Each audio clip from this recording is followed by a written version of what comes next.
expressed in the following program are those of the speakers and the host, and do not necessarily reflect those of Yoakley Scott Corporation and your sports network. Yeah, I've been closer to Jesus before, so can you help me out? Oh, can you help me out? Am I on my own? Am I on my own? But can you help me out? Am I on my own? Am I on my own? But can you help me out? Can you help me out? I've been scared to look in my soul.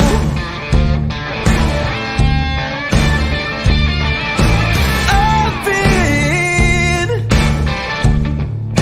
afraid I would follow the road. Yeah, afraid of the things I've been told.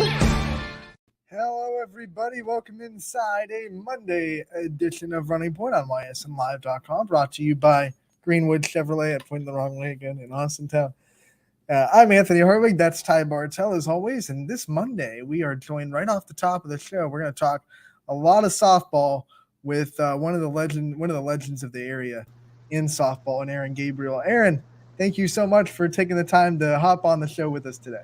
Of course. Thank you guys for having me. I appreciate it. Aaron, I mean, first and foremost, what we always like to start off with is just let's look at this softball as a whole that we're going into in the area with regionals. I mean, we have so many teams that are going in, and I know you want to kind of talk a little bit about the teams, but talk about softball as a whole, too, around the area. I guess the first question I want to talk about is just with your experience in softball has popularity as a whole. What have you seen in the growth of softball as a sport too, from when you played in high school back in Poland up until now?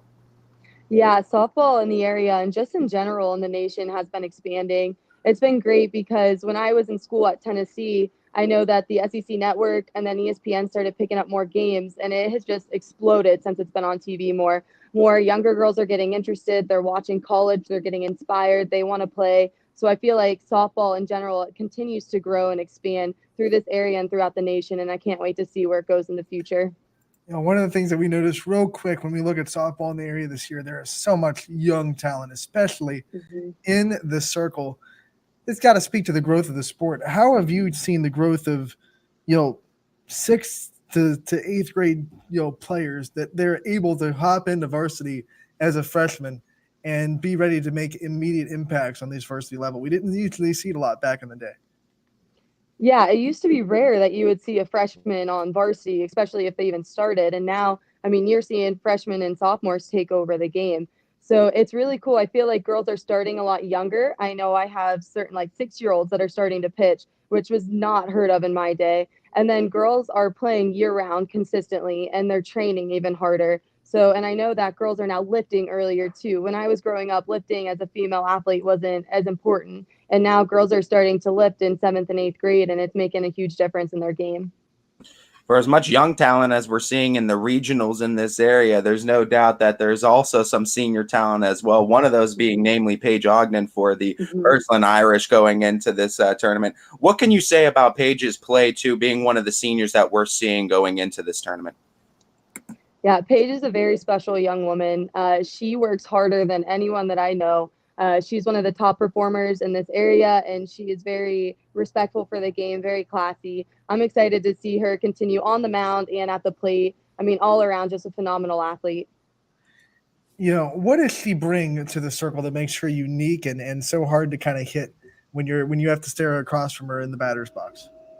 Yeah, I mean, obviously her pitches are outstanding. She has great break, good movement, very good speed. But my biggest thing is the presence on the mound. I mean, she really controls her emotion. She doesn't get too high, too low. She attacks the hitters, and she stays calm.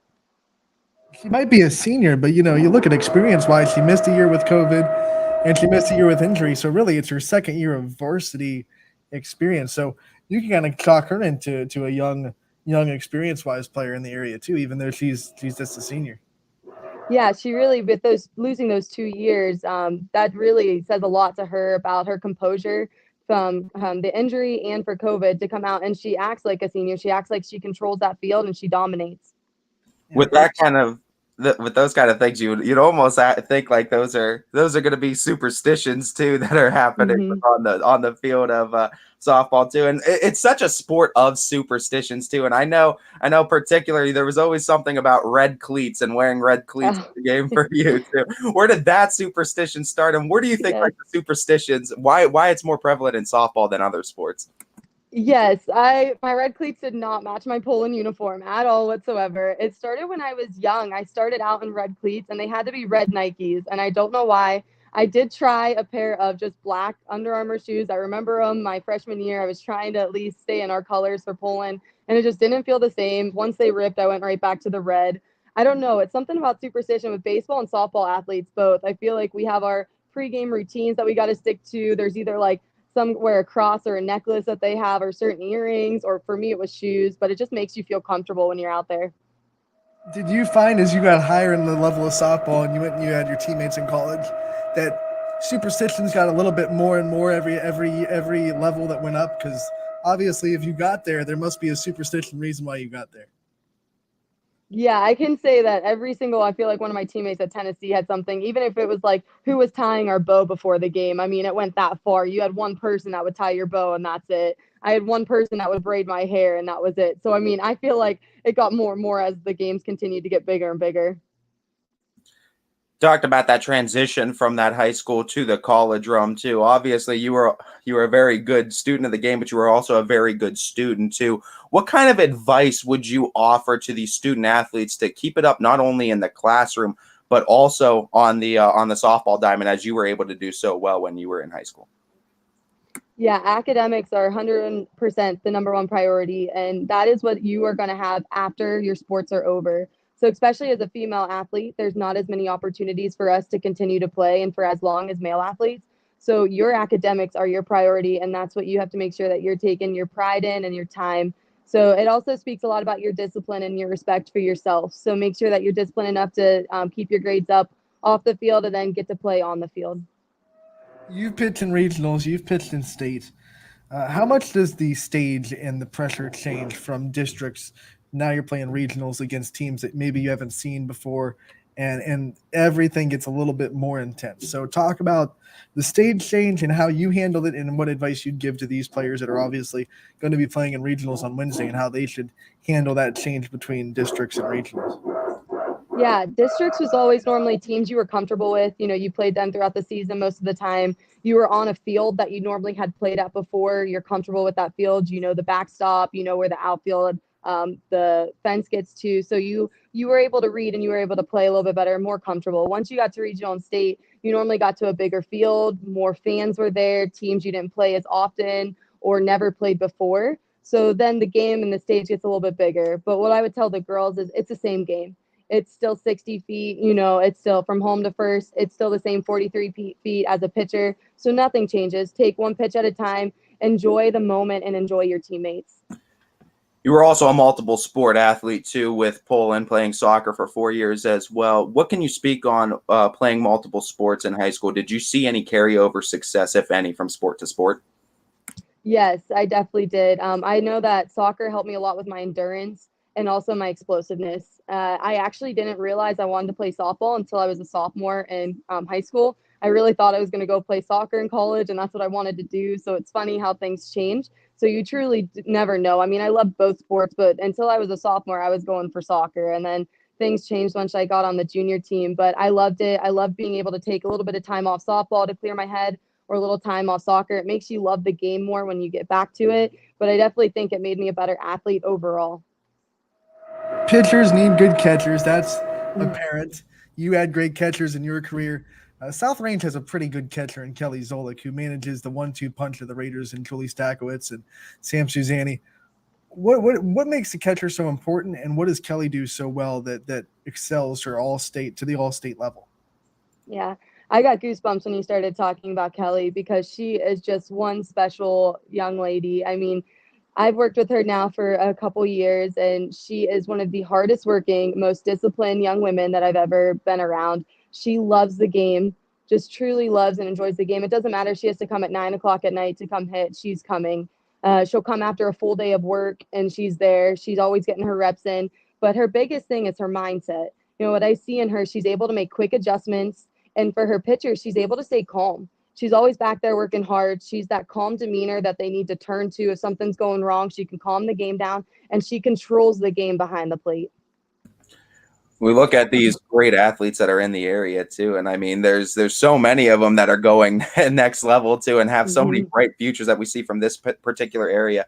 For those that are kind of going to the next level or have aspirations going to the next level, and they have to decide between colleges, obviously you had the choice of Tennessee over other prolific colleges that had offers to you as well. What made that decision easy for you, and what kind of advice would you offer to college athletes on choosing a college right for them? Yeah, I definitely was not an easy decision. It was very difficult to make because a lot of the times you're having to make it at a younger age. So it's very hard. You don't know what it's like to be away from home. You don't know how far you want to go from home or what division you want to play in. The biggest thing that I would tell athletes is make sure you look at the school. Because like I said, you're going to live there for 4 years and the academics, like we already talked about. So make sure you're not just looking at the athletic side. I know that a lot of young athletes, that's what we do look at. We're like, oh, how good is their team? What teams do they play against? What division are they in? But make sure you can live there for 4 years, look around the area, and then what are their academics? What do you want to go into? Do they have that? Do they have a good career path for you? One of the players that might find herself in your shoes as a high caliber recruit is Sydney Watts from Fitch. I know you haven't had a chance to see her live yet, the freshman, but she throws, 65 to 68, which is good enough to get you looks anyway.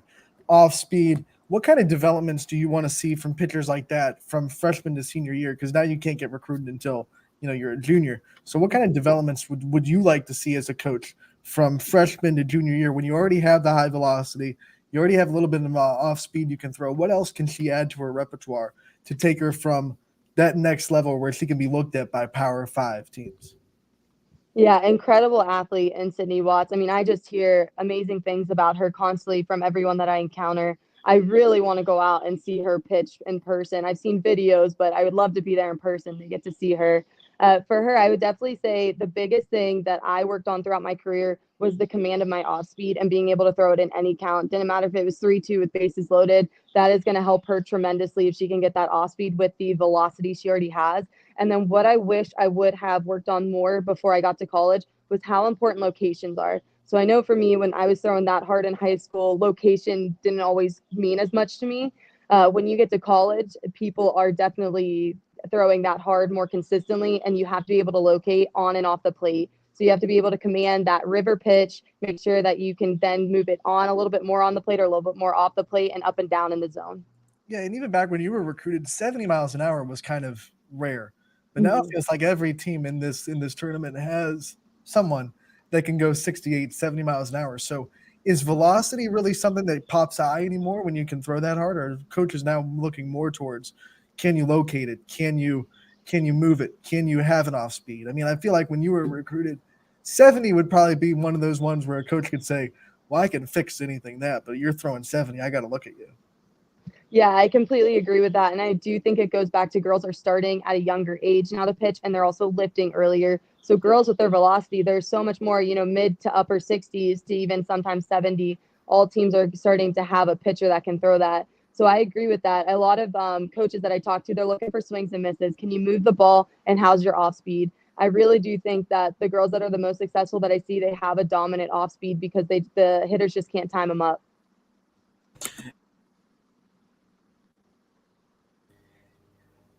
There we go. You've had the runs. You've had runs to state. You've been on the big show, and you've pitched in the big show too. For the teams that are left to now in the regional part of the state tournament, we know no game gets easier at this point. It only gets more and more difficult. What is the way to kind of deal with nerves at this level and anticipation for some of these younger athletes and some of the older ones, especially knowing that this might be their last game, or they don't know if this next game is their last game? Yeah, the biggest thing is to stick to your routine. Stick to your pregame routine, what you normally do. And then when you get to the field, stay within yourself, stay with your routine, don't make the opponent bigger than what they are. You know, that's what my biggest thing that I know I used to do is I would always hype the opponent up a little bit too much. And you just have to stay within yourself, stick to your game, trust your teammates, and trust yourself. We're starting to see more and more regional rivalries in the area. You know, South Range Ursuline met last year. They're looking to meet this year. Who is that regional rivalry for you guys, or a team that you would always kind of look at and say, this is a team that will probably meet in state or meet in regionals, and it becomes one of those, man, whoever wins this game might go to state? Yeah, our biggest one was Keystone. I know that was like our biggest rival. We would either meet them in regional or state, and that was our number one rival as we were going towards that run. They just lost their first district championship since 2013, so we will not see Keystone in this regional tournament. Yeah, they I know that they had a different head coach this year too for the first time in a long time. So a little bit different there. They'll build and they'll be back. Oh yeah, programs like that rebuild. Speaking about programs that rebuild, Poland took a couple of years off after you graduated, but now they're starting to get back into that routine where, you know, they're consistently fighting for regionals. You coach a couple of girls from Poland in Abby Farber, and now she's going Division I. I want you to get a chance to talk about her a little bit too. Mm-hmm. Yes, Abby, I am so incredibly happy for her. She's been dreaming about this and working for it her whole career. I've known her since she was a little girl, and she always looked up to me, and she was always inspired to go and do big things. And she's worked so incredibly hard. I know that during COVID, she was not taking any time off. She was out at the field constantly. I would drive by and I would see her all the time. We would go out there and work on days that I wasn't working with her. I know she was out there working, and she'd even go out and do workouts. So she deserves this. She's going to do great at that next level, and I can't wait to see what big things she's accomplishing. She gets to follow other Poland alumni, St. Bonaventure, Brooke Bobby. If you could have one Poland player that graduated before you that you could have followed, who is one player that you wish that you could have just said, I'm going to take you to Tennessee with me? Oh, wow.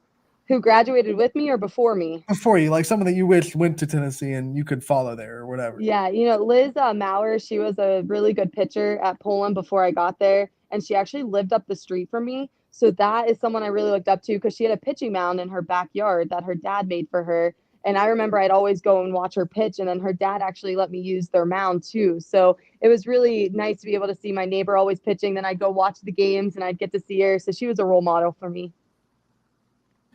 And looking at that, and obviously being a coach, you've taken mentorship roles as far as you can too. But what for your advice for some of these seniors too, who are just learning to become leaders, who are just stepping into the leadership roles?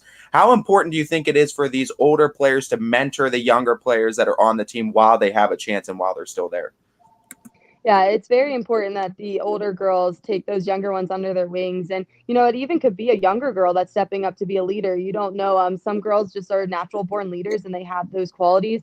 But it's important to understand there's different types of leaderships. You know, there's lead by example. They're a little bit quieter, but their presence and command on the field is just something that you admire and you look up to and you follow. And then there's the more vocal leaders that hold everyone accountable. So whatever their role is, they got to make sure they understand their role and that they are providing those qualities for their team.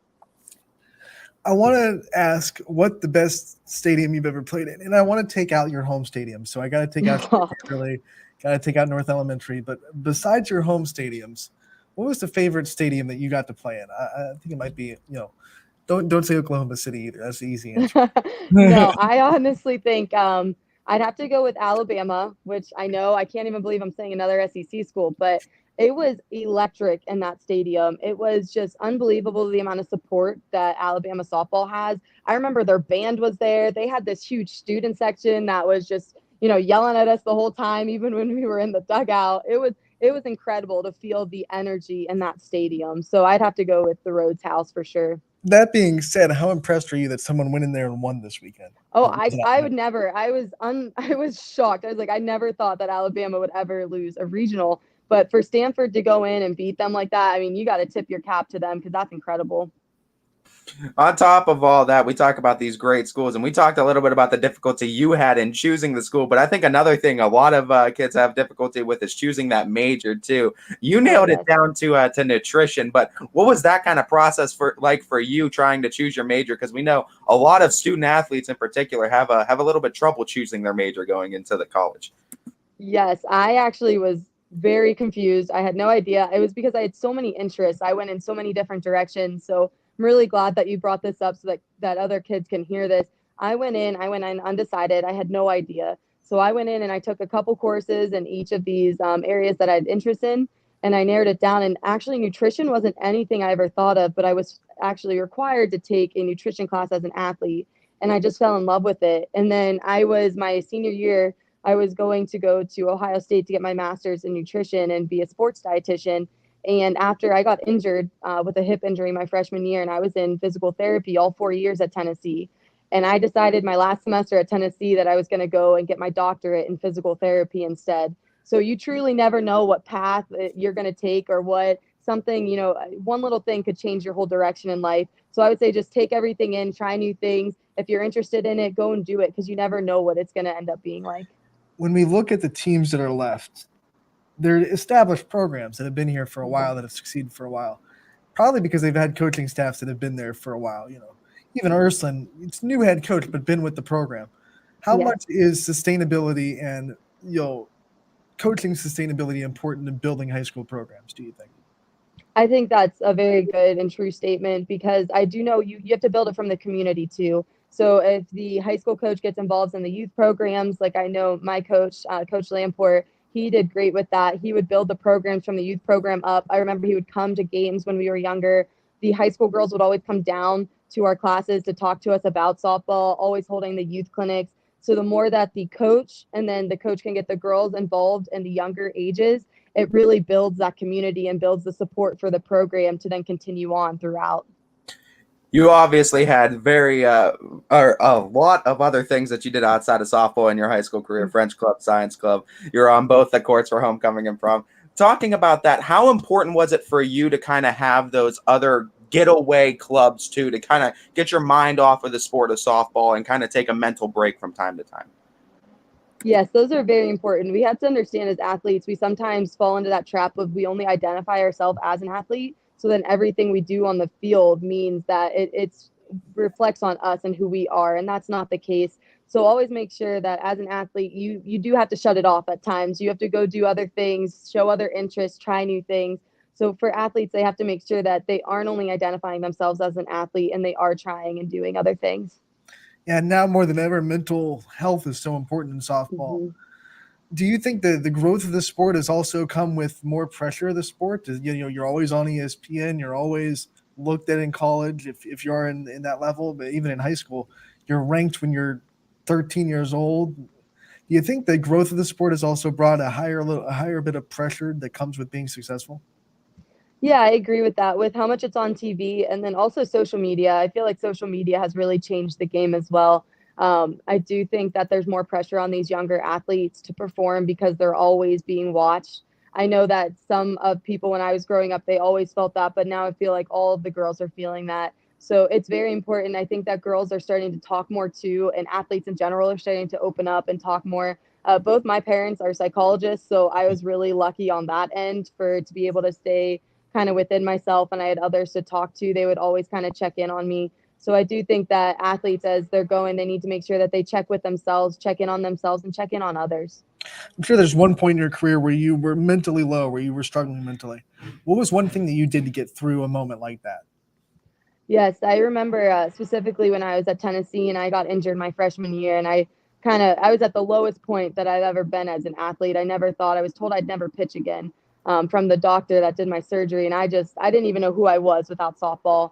So I remember I worked extremely hard to get back on the mound, but I also had to start to take a second to see, hey, I'm not just an athlete. What else do I enjoy doing? What else do I love to do outside of my sport? So that helped me a lot. But then I also made goals, and what do I want to achieve for my future? And I made goals for my sport and outside of my sport. And that helped me a lot. Obviously everyone's situation isn't universal and it's not one size fits all, but with all these activities that you had in high school, and obviously being a college athlete is very time consuming, what kind of time management skills or tips would you offer to some athletes both in high school and going to the college level to kind of make sure that they give themselves that time to have that and find that inner peace with themselves as well? Yeah, time management is huge, especially as you continue to move on in your career and your time gets less and less. You have to plan, you have to schedule out your time, you have to be on top of things, so you can't wait till last minute. So sometimes in high school we get away with waiting on that big project to the last minute and getting it done. And that's not always the case in college because you have multiple projects that need done on the same day, or you have 3 finals in one day. So learning how to time manage, being disciplined to get things done early and on time, and look ahead at your schedule, look ahead at your travel schedule, and make sure you know when your games are and when your practices are. Before we let you go, I want to give you a chance to, go into what you're doing now, what you're up to now in the area. I know you're big still in the softball with the full circle fast pitch that you opened. Talk about what you're up to and what's next for Aaron Gabriel. Yeah, so it was really interesting. With COVID, I was down at the University of Florida, and I was actually working with their athletes as a physical therapist, and it was in my last clinical rotation. COVID hit, it sent me home. I never thought I would be doing this, and I opened my own softball indoor facility, and I coach, and I absolutely enjoy it. I love it more than anything. I'm starting a travel organization with a nonprofit. It's called Rise 360. It's going to be partnering with Full Circle. They're going to be training out of our facility. And I just cannot wait to continue to grow softball in this area. If people want to get involved with Full Circle Fast Pitch and want to come and get coached by you or get coached by the people that you work with, what are the steps they have to take? Yes, we do have a website. It's fullcirclefastpitch.org. My email is on there. They can directly email me, and I will get right back to them. I mean, you talked about some athletes you have a chance to coach, Abby Farber being one that we named here on the show too. What kind of importance does it serve you to be able to kind of give back to not only just student athletes too, but also student athletes that hit so close to home, being from Poland High School? Yeah, it means so much to me because I know I was given a lot when I grew up in the area by many different people. And I want to be able to be that person for the girls in this area. I want them to be able to turn to me on and off the field, whatever they need. If it's softball related or non-softball related, I want to be there for them in their life. Aaron, thank you so much for taking the time to join us. We talked a little of your journey. We talked a little local softball. We're ready for regionals on Wednesday. We feel like we've done a pretty good job of previewing regionals. We thank you for joining us, and we will definitely open door policy. Anytime you want to come on the show, you're welcome. Oh, I would love to come back. Thank you all for having me. You got it. Mm-hmm.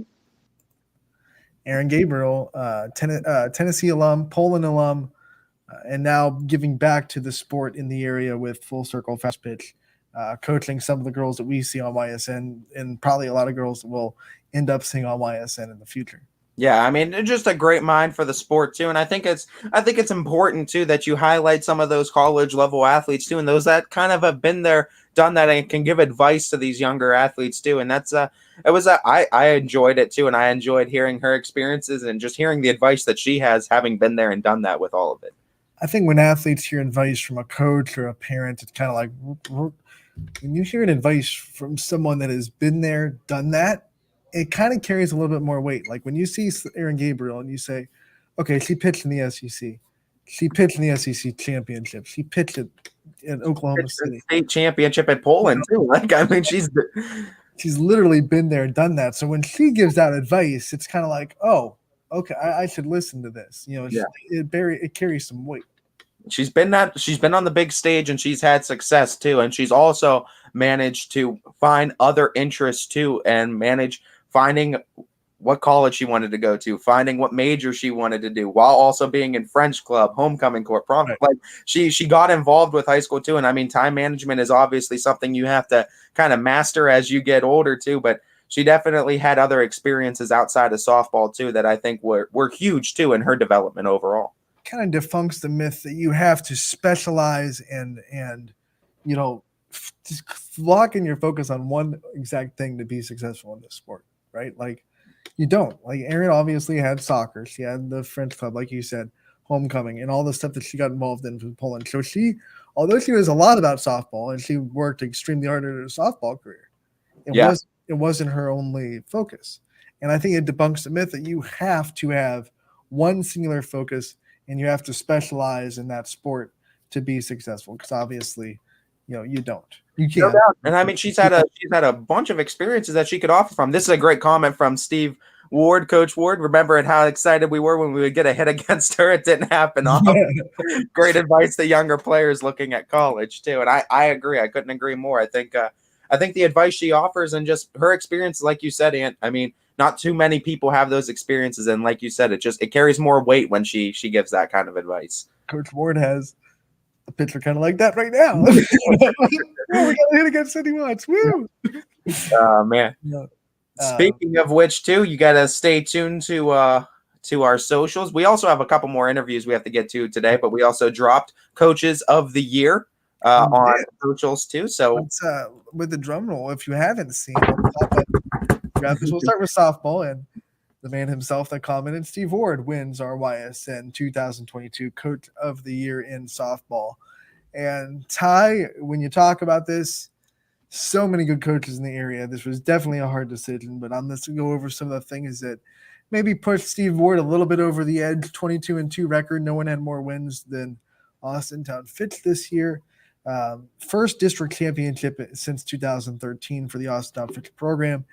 And I think another thing that made it really impressive was he was able to manage a team that had a really like a mix of seniors, senior leadership, but also some very young talent. And young talent can go one of two ways. And I think coaching is very important. You could say, well, anyone could coach Cindy Watts. I don't think that's true. I don't think anyone could have taken Cindy Watts in her freshman year and had her be as successful as she was this year. I don't think that could have been anywhere. I think it takes a special kind of environment to nurture that, to make her feel confident, to make her go out and just do her thing and not put too much pressure on her, because she had a lot of hype coming into the season.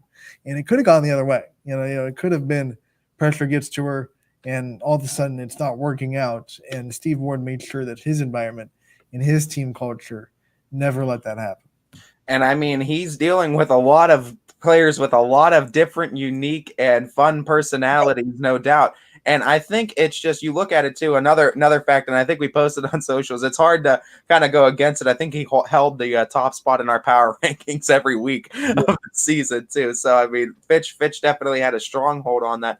But it's that person over player coaching style that Coach Ward has been huge on too. And that's one of the mottos. And it's allowing these players to be who they are first and show their personalities on the field first. And I think that's an important thing, and kind of mixing those seniors with the younger classmen. Just kind of be yourself, be who you are too. Focus on the person you are before the player that you are. And I think that goes a long way into how he's able to kind of mold and mesh all these teams together with all these different personalities. Yeah, and you know what really won me over was when I was at the game on what day was the district championship? Days ago. Whatever day it was. It was last week, I think. Yeah, I think it was Thursday. I think it was Thursday. I wanted to say Thursday. District championship. I'm there. You're there. There were so many different times when he could have lost his cool. Right? There were calls that didn't go their way, calls that would have made people upset. Definitely made the fans upset. Heard a lot of stuff out of the fans, but like he was just so even-minded, calm, cool, and collected. Whatever, cool. We'll just move on. And I think that game could have gone sideways really quick if he wasn't like that. And it's another notch in his belt to say that I'm a guy that can just keep my team calm and collected and mentally tough. Yeah, absolutely. Absolutely. And it's a perfect showcase on just like on what you need to be an example for your players too. And that's why I think you see the Fitch softball team have a really good head on their shoulders too. And I mean, they all act really within the lines of the game too, and they all act in respectful manners too. They get excited and they have unique personalities, but they're all respectful. Like, another thing that Steve Ward probably doesn't like when we talk about him this much. Yeah, I know.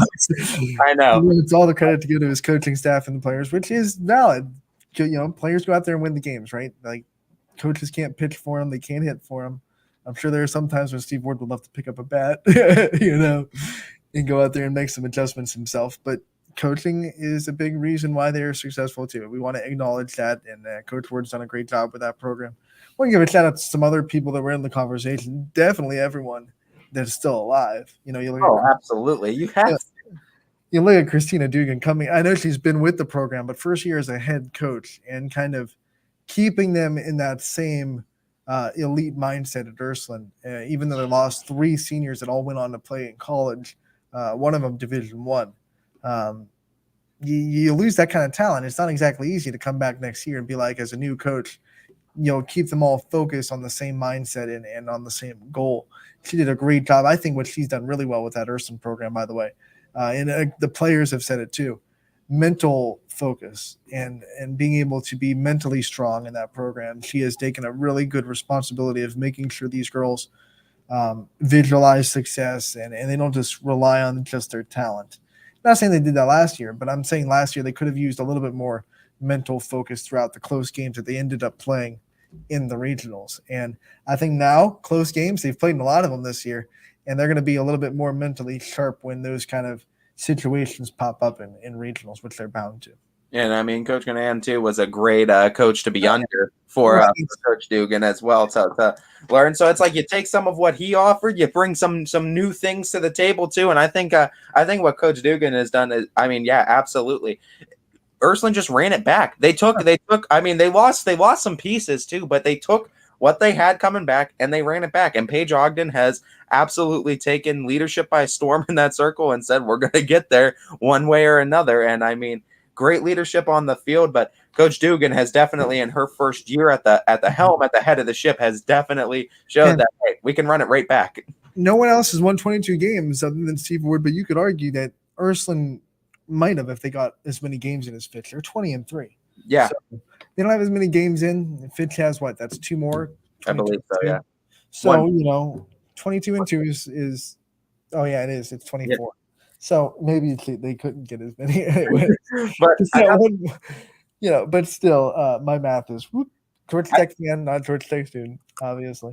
I know you can't always look at regular season though, because I honestly too, and I mean, I know you are really close with Coach Mooch, but I think Coach Mooch with the run that he was able to get those girls to go on, especially coming this close to a district championship too, I think Coach Mooch definitely deserves some honorable mentions. He'll always be in my conversation. Yeah, like Coach DeRose, obviously he's done 2 South Ranges program. Let's go to my memories, Facebook memories. And back in 2010, they won their first district championship ever as a program. And he wasn't the head coach. He was on the coaching staff. Back then, Farron was the head coach, and he was the assistant. They just kind of flipped roles when Farron took over the athletic director role. But they both took that program from never winning a district championship to now, since then, they've won 9. And they're 9-9 in district championship games. 9-0, I should say.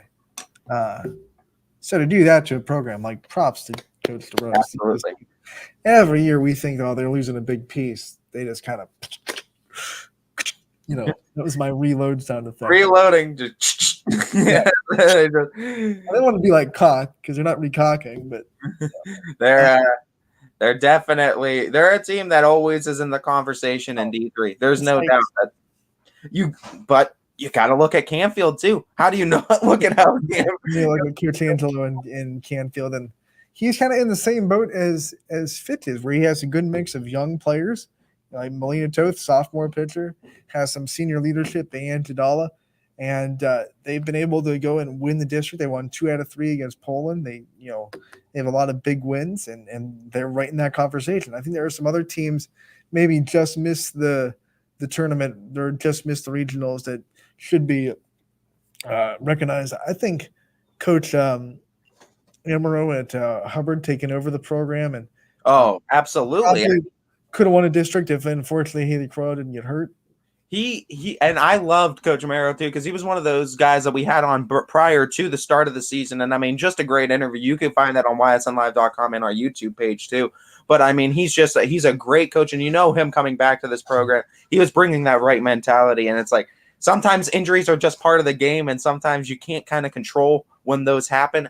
And it was just unfortunate for Hubbard that it happened to one of the best players and kind of the anchor to the team. Hubbard tried to make a good run, and they had a great shot at it too, but just fell a little bit short. I think, Nate Schick deserves to be in that conversation just a little bit because, it was a Lakeview program that, has been down. They made some really big jumps this year. They lost a couple of games, and then they had the early tournament exit, unfortunately. But, that's a great job with that program, trying to build a winning culture there. And he's done that. They go into games expecting to win now, instead of going into games trying not to lose and happy if they win, which it used to be. And now we go into these games, we expect that we're going to win, which is a dramatic shift in a program. And it's a big reason why programs go from not being a winning program to being a winning program. The first thing you have to do is instill that winning mentality in the kid's mind. And he's definitely done that at Lakeview. Yeah, and I mean the thing with Lakeview that we've often seen too is just that they're competitive. They beat South Range this year. They've competed against everyone in the NE8, and that's the thing is you don't look at Lakeview as that team that's just going to be a win on the conference schedule. All right, we're going to get this win now. I mean, Lakeview, you go into knowing you're going to have to battle whether you're in Cortland or not. Like the Bulldogs are bringing a fight. Shout out to Coach Ciccolelli at Jackson Milton, who doubled her win total from last year. She went from 6 wins. They got more than doubled, I think, because I think they won 14 this year. So that's impressive. Very similar to like Coach Ward's, I think, mentality, where she wants the players to be themselves first and foremost. She wants the personality at full display on the field. You didn't get a lot of games in, right? That was one of the. I mean, to navigate the ship when you're trying to, you get 12 days off. That's rough. That's tough. And I mean, they were one of the closest teams until McDonald lost that almost knocked out McDonald. They came that close to knocking McDonald out of it. And then McDonald came that close to Matthews. So and you got to talk about McDonald too. As I mean, another great run after losing Bree Callow. I mean, like right. you lose your big arm and then take another run. Put in another Bree, right? And it's like, hey, bring in McCombs and we got it. Bree, right? Something about that name Bree. It'll be good in the circle. We've seen a lot of good Brees in the last couple of years. Bree Gallo, Bree Kohler, Bree McCombs now. Something about that name Bree in this area. It's going to get you success. We got a baseball interview and Jason Trevery coming up here in a few moments at 12:45. Perfect segue because Jason Trevery's coach is the baseball 2022 coach of the year as he wins it. They won the AAC this year, which I don't think a lot of people have on their bingo card. Nope. But outright AAC champions in Boardman, still kicking in the tournament too. Sectional champions too after beating Fitch and Hudson to get there, or Hudson to get to Fitch and Fitch now to get to the district semi. I mean, this is a team constructed of a lot of seniors that feel like they might have been a little bit disrespected this season too and taken a little bit too lightly going into this tournament. And they are showcasing just why they're one of the most dangerous teams in this area. This is a team that has beaten Canfield on the season, and they were the ones that beat Canfield early on in the season too. I mean, they've beaten Fitch, they've beaten Howland, they beat Harding, they beat everyone in their division that stood in front of them. And the biggest thing what we've seen with Boardman is just Coach Gabriel weathered the storm. They had their down. They went through. They had a high in the roller coaster after beating Canfield. They had their divot too. They took a dive at one point in the season and they brought it right back up. But I mean, weathered the storm and never let these, I think, seniors or any of the younger guys get too much in their head. Coach Gabriel did a good job of just managing it, and the roller coaster's starting to go on the rise again. And I really think the Spartans team's the most dangerous Division I team in this region. They get to go 1-2. Like, sometimes pitching depth can get you in the regular season, but in tournament time, it's your 1, it's your 2. It's your 1, it's your 2. Gavin Hyde and Griffin Woodrig, too, are on some kind of tear right now for the Spartans. So double G's, right? So other coach of the year for baseball, by the way, we had to do co-coaches of the year because it was just too hard of a decision. And Nick Mariano from Mohawk gets co-coach of the year for 2022. And Mohawk's brand new at YSN, and we love covering them. We fell in love with that program almost immediately. And they have really big wins in their season this year. They split with Hopewell, who's a big team down there in PA. I should say over there in PA, not down there. But let's chalk it up to the YSN Ohio Coach of the Year and the PA Coach.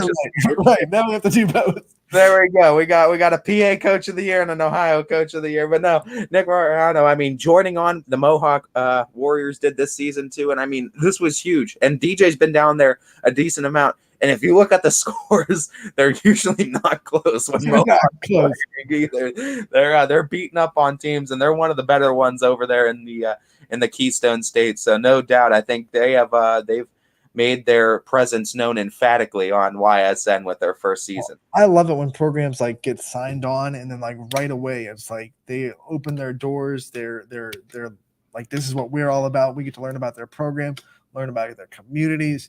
And it's just so much easier when we get to kind of welcome them into the family, and then they welcome us into their family too. For that metaphor, yeah. Because we've just instantly fallen in love with the Mohawk community, with the administration down there, the coaches.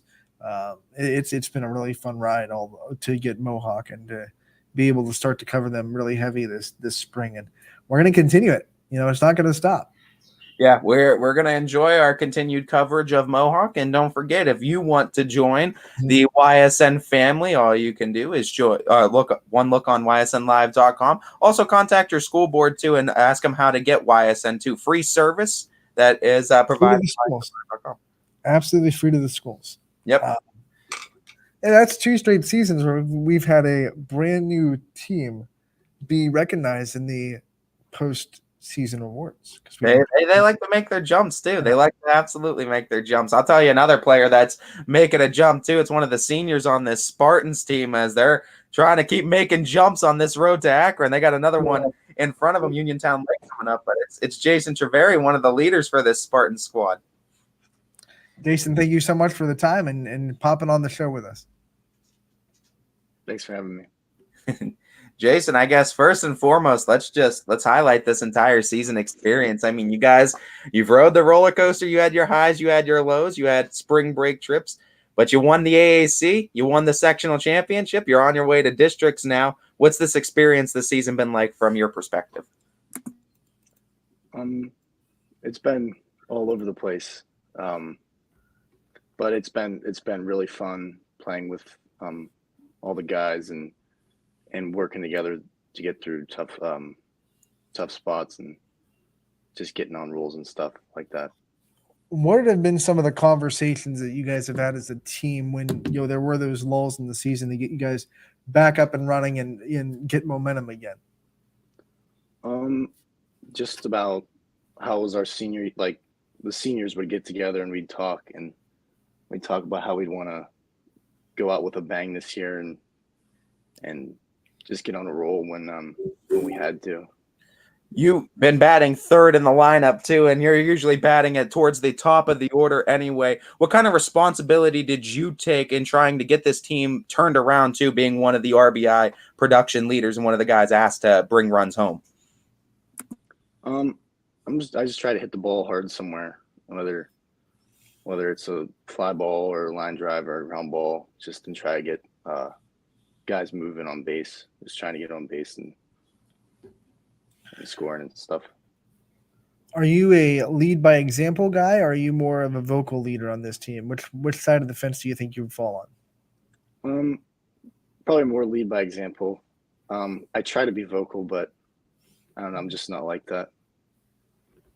In looking at that too, what are some of the examples of Boardman baseball that you have where you've really learned something, or you've really taken something away, an experience that you've had on the baseball field that you think can be useful for younger players? Just being there for teammates. Like if a guy's down, like trying to pick him up, and then like that kind of creates like a chain reaction. Everybody just starts like kind of doing that, and like you see someone do it, and then they'll do it to somebody, and it makes it more enjoyable knowing that like teammates have your back and stuff like that and are here for you and stuff. Who were some of the older teammates that always had your back when you were coming up into this program that you kind of try to reiterate and try to copy that type of leadership in your own game? I have to say Nate Fleming, who played last year with us. He was always there picking me up and stuff like that. If I had a bad bat or made a mistake in the field or on the bases, he was always there helping me. Just like forget about it and move on. Two-part question, I guess, for this next one too. With that, flipping that, what are some of the younger players that you've really tried to mentor in this Spartans program, and how important is it to you to have such a large senior group on this team this year that you get to kind of go out with for your senior year? I'd have to say I'd try to mentor Gavin Hyde, because he's got a lot of potential, and he's I don't know, like we just relate really well, and even though he's a pitcher and I don't really pitch that much, I mean, I just try and help him every way I can. And it means a lot, like trying to, like with all the seniors, because we've played together since our freshman year, and we've always been talking about our senior year and all the stuff we could do like in tournament our senior year and stuff. Even if you go on a big tournament run and you win as many games as possible, this senior season is dwindling down. Your games are numbered. How much are you kind of reflecting on your whole career and trying to soak it all in and take every moment in that you can now that the senior season is starting to get towards the end? Yeah, I mean, I think about it when I take the field and stuff like that, just like being on the field with everybody that I've played with for 4 years, and like the crowd and like the students that come to the games and like the excitement and stuff. Like for example, when we went to Fitch last week, seeing all the students there, like all my classmates and my friends, it was just like something that couldn't be like repeated. It was a once in a lifetime type thing. We had Coach Gabriel get broke as the coach of the year for the baseball side for YSN. Speak on the player perspective, how important Coach Gabriel is to this team and how influential he's been to you in your career. Yeah, Coach Gabes has been a huge help with helping get me to college and stuff, to play baseball in college. He's just a really good coach, and he's really open. You could talk to him about anything. He never is like down about something. He's always trying to pick a team up, and he's always there cracking jokes and stuff. And it's really fun to be in the dugout with him. We all see Coach Gabriel on the sidelines and in the coach's box, but we don't get to see him in practice and off the field. What's one thing about Coach Gabriel that you think people should know that they probably don't? That he's a really good-hearted dude. Like he genuinely cares about like the well-being of the players and players' goals and stuff like that. And you said he cracks jokes. So what's the best Coach Gabriel joke that you've ever heard? Well, I mean, it's not really jokes. He just has like, he just comes up with these crazy nicknames, and they're just hilarious. Do you have one? Yeah, I do. What's your nickname from Coach Gabriel? He calls me J-Bone, and he says like, is that the best one, or what's your favorite nickname that he's created on the team? My favorite nickname would probably be oh boy, there's like so many. I like when he says Butto's name, he goes real low. He's like, Butto. it's hilarious. Let's just talk about some of the advice that you've gotten from coaches, whether it's from Coach Gabriel or just one of the coaches throughout your baseball career. What's some of the best advice that you've received that you kind of find yourself going back to a lot in your life or in your baseball career? It would probably be advice from my dad. He always says like that, like the game, it's a game of failure, and that's what I think about a lot of times when like for instance I don't get a hit or something like that, or just something. It's a game of failure, and it's like how you handle yourself, because like if you hit a ball hard, and it doesn't get through, and you keep hitting balls hard, it's gonna happen. Like you're gonna get a hit from just hitting balls hard, because the game doesn't like keep you down forever. Like it'll reward you, and when you get that hit, it like restarts everything, and then you go on a hot streak, and you're back. Back in the fall, you announced where you're going to be playing in your next level, and I want to give you the chance to let people know, if they haven't heard somehow, if they've been living under a rock in Boardman, if they haven't heard where you're going, what decision you made and where you'll be playing baseball the next 4 years. I'll be playing at YSU. What made that decision so easy, and what kind of locked you into YSU? It was, first of all, it was at home, and I've always wanted to play at YSU. My dad played at YSU, and I thought it would be really special if I could play at YSU. I wanted to talk a little bit too. You got advice from coaches. I want you to give advice for any athlete that's looking to get to the next level. What's your advice on trying to get to the college ranks? And what also is, this is a two-part question now, what's the sunflower seed and Gatorade / sports drink combination for Jason Trevery that paved the path to success to college? I would say to keep just work hard, because I mean, if you just work at the game, things will come a lot easier. You go to the gym, you get stronger, you get faster, you get bigger, you hit or you pitch or whatever you're trying to do, whatever you're trying to go for, you just work really hard at it. Like that's all that's going to be on your mind is your goal. And my favorite sunflower seeds are original. I just like original, and blue Gatorade.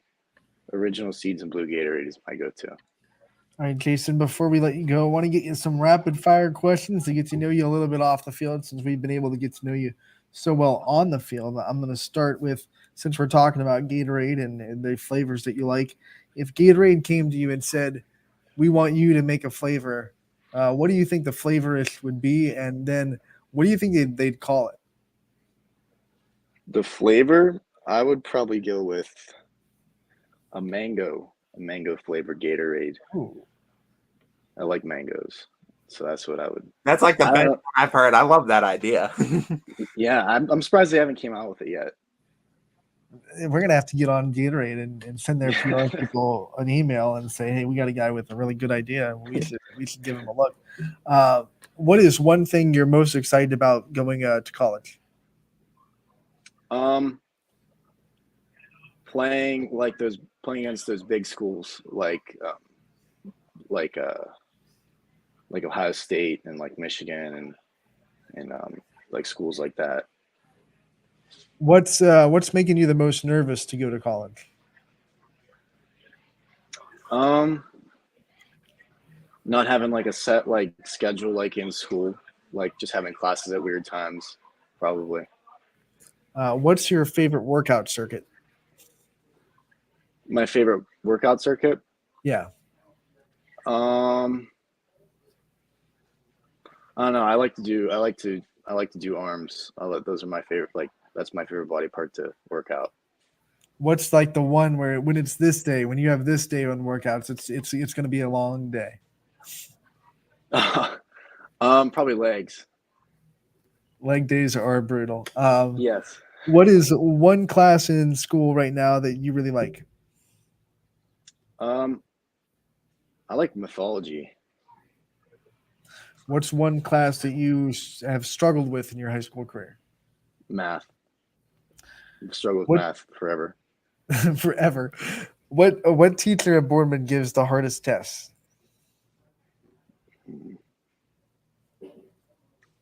Probably Mr. Shirtliff, the English teacher. What's the hardest assignment you've ever been given as part of your high school career?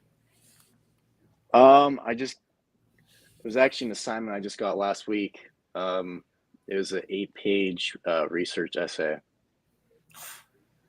Joe Roth calling you chicken legs in the comment. Yeah.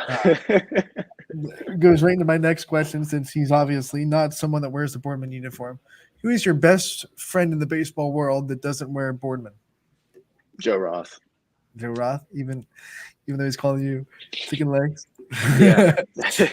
What's your nickname for him? If he's calling you chicken legs, what's your rebuttal? I don't know. I don't really have a nickname for Joe. I just call him Joe. What is one college baseball coach? I mean, like obviously you're going to be coached by a great one in Bertolini, but what is one baseball coach, whether it be in the MLB or in a college realm, that you've always kind of like, man, if I can coach by this guy, if I get one day to get some advice from this guy, who would it be?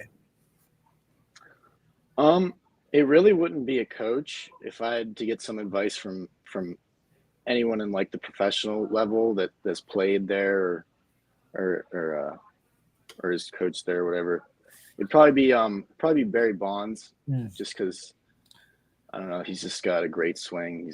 probably one of the greatest hitters of all time. How to hit bombs 101 with Barry Bonds. Yeah. Yeah. Well, who's your professional athlete? Any sport? Probably Barry Bonds.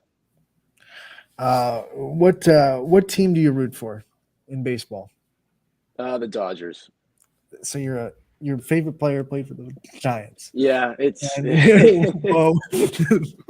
yeah, it's a little bit odd, but Was it awkward when like you would root for the Dodgers and then Barry Bonds would come to the plate? yeah, I kind of wouldn't really like pay attention. Have you ever been to Dodger Stadium? No, but I saw them play at that PNC Park a while back. Outside of Boardman, what's the favorite stadium you've ever played in? High school? Yeah, or travel, whatever, baseball career. Probably would have been at Pitt when in the fall. Jason, before we let you go, I want to give you the chance to give a shout out to your support system and the people that have always been there for you throughout the years. Yeah, I'd like to thank my parents and for being there for me and helping me through tough times and stuff. And I'd like to thank Coach Gabriel and all the coaches and my teammates for being there and just giving me a great senior year. Jason, thank you so much for taking the time to join us today. We appreciate the time. We look forward to talking to you again real soon. Thank you for having me.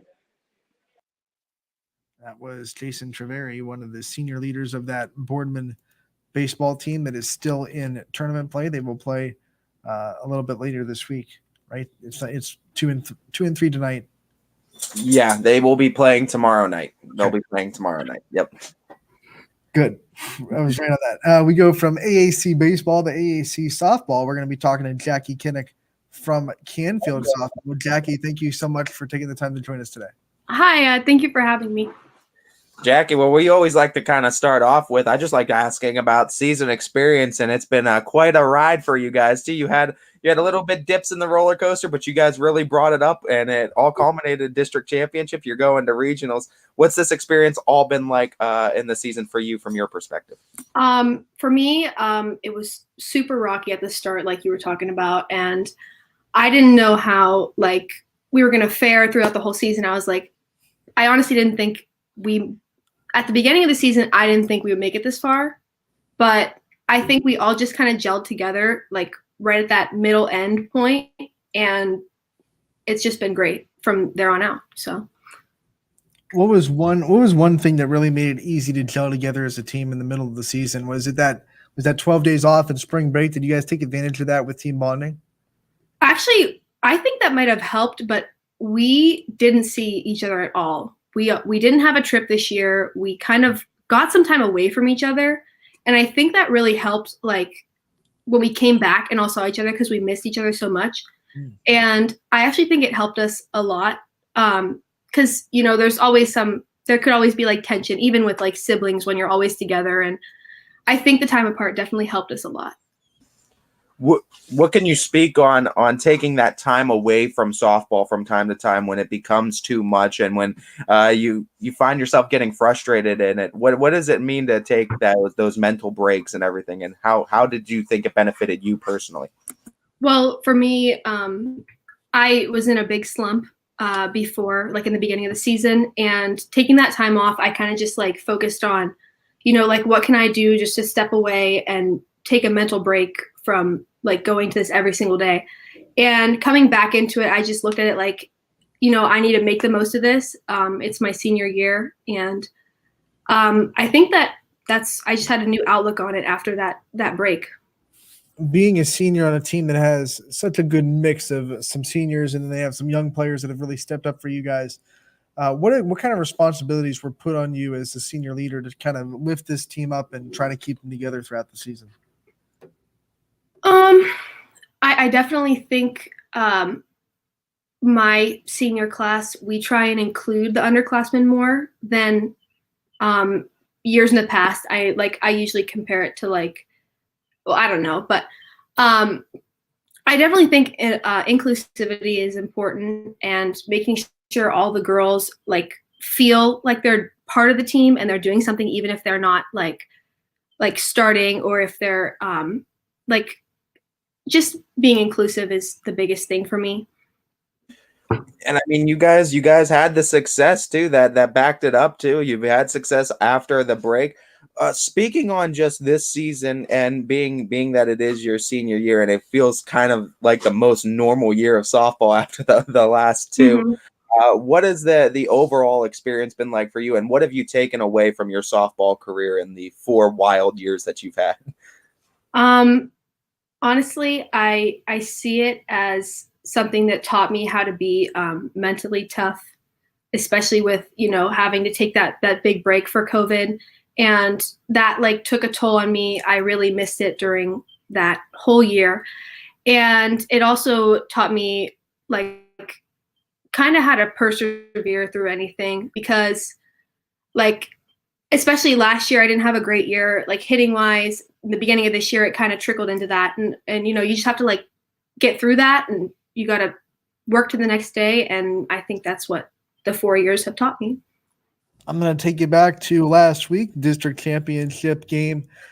Take us through the championship feeling, how it was to kind of celebrate that win with your teammates, and how much it kind of meant to you your senior season to win a district championship. I thought it was awesome. Number one, I know I think the other 3 seniors, or at least one of them. I think in 10U, Bridget Kelly, she played the district championship against Poland, I'm pretty sure, or some super important game. So I know it was a really, really big deal for her. And I think her excitement kind of carried over into everyone else.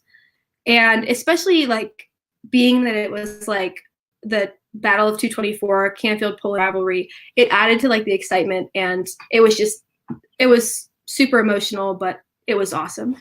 Was that extra icing that you guys got to beat Poland to win the district, and it was that team that was across from you? I guess you could say that. I know a lot of those girls, and I like a lot of those girls, so I can't really talk down on them, but I think it was a great game. Looking at this season too, I mean, you talked about the little bit of slumps that everyone was kind of having early on. Did you guys, after that break, carry that chip on your shoulder for the second part of the season and kind of feel like maybe teams were doubting you, or maybe some teams weren't taking you as serious as maybe your talent level provides? Oh yeah. I think we all kind of felt that, we were all not doing our best, all in a slump. And I definitely do think there were teams out there that didn't think we were capable of what we were capable of. And I think we really showed that in the second half of the season. You got to shine some light on your pitcher. Melena Toth has been rocking the circle, especially in this district tournament. What's it like playing defense behind her and just kind of watch her work? And what has it been like to see her grow just 2 years and knowing that she's got 2 more years left after you leave? Well, she just is amazing. Her composure level is like, I used to pitch, I was never that composed ever. And like, I usually get nervous in situations like that when I'm out on the field and, there's runners on base and, we need a couple outs until the game's over. With her there, I'm not nervous. I know she's got it under control, and she always pulls through. I mean, obviously a great season too. I mean, you've had some younger players that you took under your wing as well as this season has gone along. But let's talk about the senior relationships that you've had with the other seniors, and just what it means overall to keep playing, and just kind of preview, I guess, this regional semifinal game for us too, and what this is going to look like for you guys.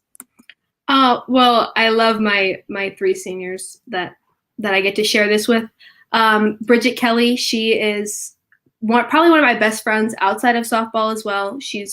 We're always hanging out, and I love her to death. Maddie Angelo, I've known her my whole life. I love her so much too. And Bayan, I could always turn to Bayan if there's something I need or anything like that. She's great. She'll always lend an ear. It's just amazing. And I think the bond between the 4 of us really kind of sets the tone for like how the team needs to like get together. And I think the bond, like that bond that we've created has kind of carried over to the team. And so we're all just like a big group of friends now. We're still 2 days away from that regional game. How much is the anticipation building, and how much are you guys just ready to go down there and play on Wednesday? We're getting excited. We're really excited. We got some hard practices these next couple days, and we just gotta go in there with the same attitude that we had at the district game, and start in the very beginning and just keep it going.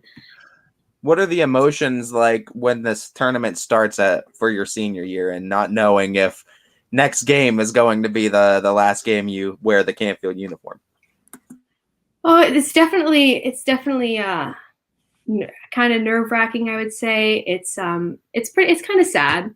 I have to say it's sad. Like, we have a tradition where on the last bus ride home from our tournament game, everybody's upset and we play like some sad songs, but having to think like, oh, is this going to be my last bus ride home? Is this going to be like my last alma mater on the bus? It's sad. It really is. But, you have to think past that and kind of say, okay, but what can I do to not let that happen? When you reflect on your time at Canfield, what kind of things make you so proud, because you're still going. Don't want to speak to the past tense yet. Make you so proud to wear that Canfield red and represent this school system and this community? I really think the community it's great. We have a lot of support at the district game. We had a lot of teachers and students come out and watch us because of such a rivalry. Our teachers and our staff in the building, they're super supportive. We had to the district game, we had like a small little police escort just to show like the support from the community. And I just think it's great that, as a high school athlete, I can get like the support from my community that not a lot of places get. What is the dugout snack and sports drink combination that is the path to success? We could say it wins district championships on the bag. Well, our snacks, they do change quite a bit. I am the snack mom, you could say. We do like Oreos, like the mini Oreos, and like any type of like Cheez-It or Goldfish. And I guess I would say our favorite Gatorade is probably yellow as a team. So yellow as a team. What about you as a player? Like you personally, your favorite Gatorade flavor? Blue. Definitely blue. Softball dugouts are known for their chants. What's your favorite chant that you've had for Canfield softball? It's more of like a clapping sequence, and if you come to any of our games, you'll hear it because it happens probably at least once a batter. But I think it just gets us going. Is there pressure to be on beat and on rhythm during that clapping sequence? Oh, definitely. I mean, the looks you get if you're off beat. Not fun. What's your pregame routine or game day routine for a game day? Well, I usually get a coffee after school at Starbucks, and then I come home and I play with my dog for a little bit, and that is really like what my pregame routine is. Make sure my uniform's clean, obviously. That's pretty much it, though. Is the uniform clean before every game, or is there any ones where it's like, okay, it's already dirty, I'm not going to clean it this time, or do you have to make sure the uniform's clean before every game you play? It's clean before every game. Gotta be. Yeah, it's gotta be clean. I don't do the dirty uniform, especially if it's one of those games where you're just diving all over the place. But are you someone that believes that if the uniform's not dirty at the end of the night, it wasn't a successful night? Yes. What's the go-to post-game meal for Canfield softball? We usually go to either Inner Circle or Tequila Jalisco, but we can take down a pizza in no time. You said you're the snack mom for the dugout. Who's whose player has the best snack mom, like actual mom? Like who's always bringing the snacks for you guys? Honestly, our coach, Coach Angelo, she always has great snacks. Especially since she's a teacher at the high school, she has like a fridge and like a little room connected to her room that we always go, and she keeps snacks in there. And we always go grab snacks and waters, and she always has fruit in the fridge, and it's just she's always stocked up. You got Coach Angelo's, they're plural. You got two of them. Mm-hmm. What's it like, the dynamic between those two, and what are some off the field or practice stories that you can tell us about the dynamic between those two? Well, I think they work really well together. You know, they've been together for however long. And let me think of a field story. I can't think of one off the top of my head. But do you guys ever give them a hard time for like bickering or anything like that? Oh, well, sometimes. Like, well, what were we talking about? I think a couple days ago at practice, our graduation is this Saturday, and we were talking about somebody, like a team wanted to schedule a game this Saturday, and we were like, we can't on Saturday. And they're both like, why? And we're like, well, what do you mean? Like, your daughter Maddie, like, she's graduating. And we just thought it was funny, but they were so focused on softball, and I think that's great. They were in total softball mode. What's your favorite thing about being a softball player? I don't know. I played probably like every sport growing up, and I think just like the relationships that you build in softball is a lot different than like any other sport that you play. Was there an age where you kind of picked softball and it was like, I want to do this sport, and the other ones kind of fell to the wayside? Well, I think that's like a decision that I kind of made in like coming into freshman year, because I played volleyball and basketball in 8th grade, and then I cut out basketball, and then I was like, all right, I'm gonna go focus on softball. I did end up playing volleyball, but then I kind of got that away too, and now I'm stuck with softball all 4 years. You're a student athlete. You're a student athlete, so we have to talk about the student part of life too. What's the subjects that you really like to study and you hope to study in the future?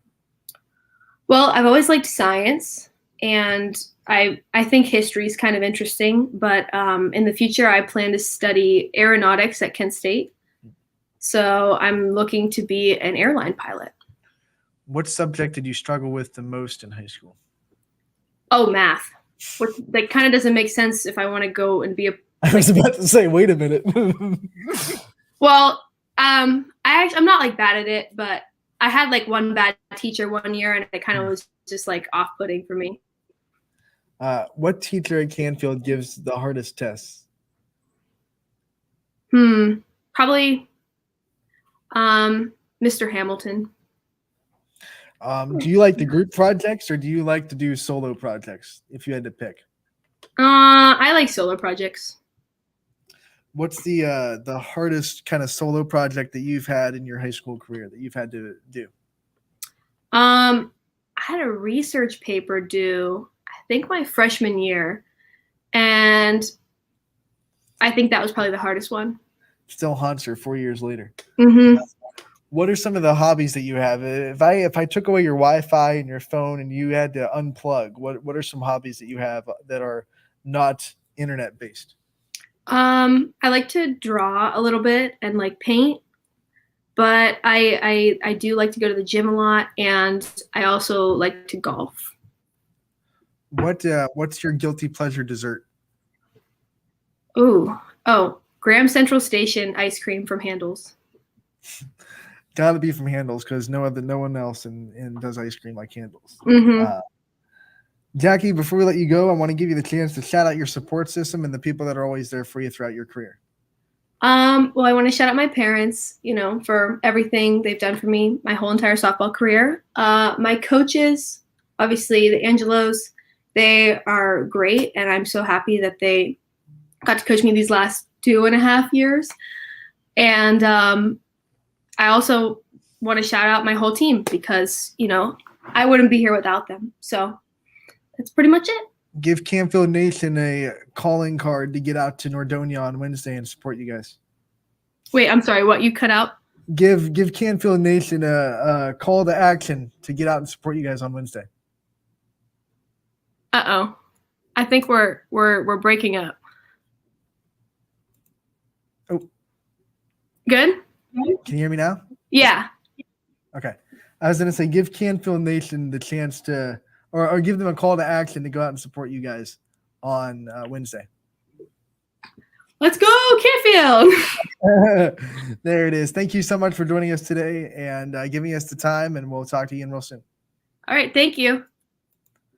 Jackie Kinnick, one of the senior leaders of Canfield softball, and they're getting ready for their regional semifinal on Wednesday in Nordonia against Worcester Triway, and that'll be a fun one to watch, and it'll be interesting to see how that kind of goes on Wednesday.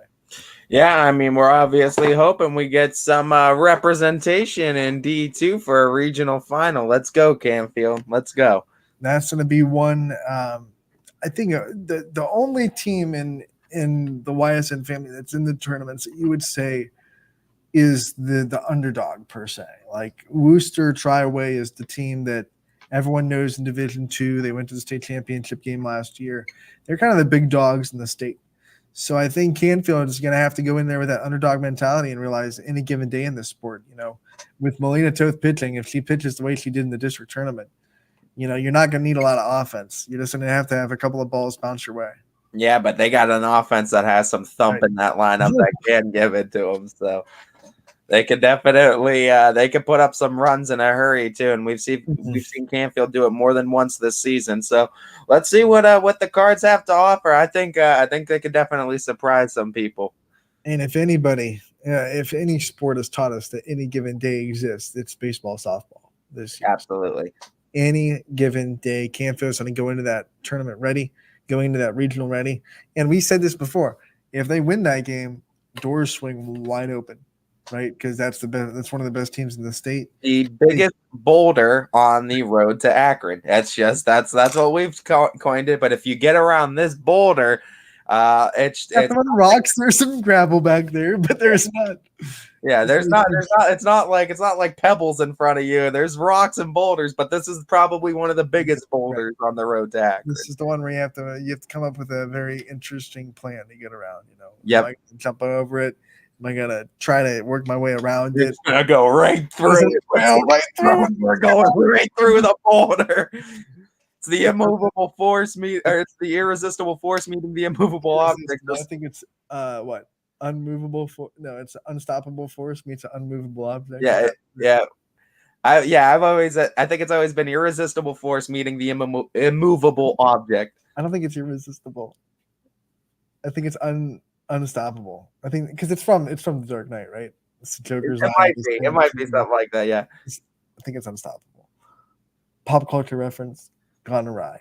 Now we're gonna go on a tangent. Look at the commercial break. No, I mean we've been talking a lot of baseball, softball to start, and I mean it's been great. It's first hour plus though on the show too. Just talking all kinds of baseball, softball, and we haven't even gotten into the games that are going on this week. That was an hour that was filled with great interviews, and man, if you missed it, you'll get it on ysnlive.com very soon. The content will go up, but we had Aaron Gabriel on for a big chunk of time to just talk about softball in general, go over some of the players that she knows in the area, and talk a little bit about their local teams, but then also talk about her career and some advice that she would give to some softball players that are going into regionals this week. And so that was a great conversation. We had Ysn Trevery on, who is one of the senior leaders of Boardman baseball, and they're kind of gearing up for their district semifinal tomorrow night. And then we talked to Jackie Kinnick, who is a senior at Canfield for softball. They're gearing up for regional semifinals. So we're trying to get locked and loaded and get as many names and players on that are gearing up for districts and regionals, whatever sport it is. Tomorrow's going to be heavy on track, and we're going to talk about a lot of track players that are heading to regionals this season. So we're going to try to get as many lights shined on as many players that are getting ready to go to the next stage and get into regional tournaments, whether that be track and field or baseball or softball. So buckle up, because it's regional time, it's district time, and we're taking it very seriously. Yeah, no doubt, no doubt, and it's exciting too. We got a lot of teams that are under the YSN family that are in the hunt too, and their roads to Akron are continuously getting shorter, and we're hoping that they get a little bit shorter too after this week concludes. Road to Akron, it's getting tight and it's getting crowded. And we're going to go and take a first break of the day. When we come back, we'll talk about the games that'll be on tonight, preview some of them, and more on Running Point, brought to you by Greenwood Chevrolet in Austintown. 21 News delivers the news as it happens, using the latest technology from where it happens. On air, online, Wednesday afternoon weather update, very dangerous, and on the 21 News social media platforms. 21 News, the Valley's only locally owned source for trusted news since 1953.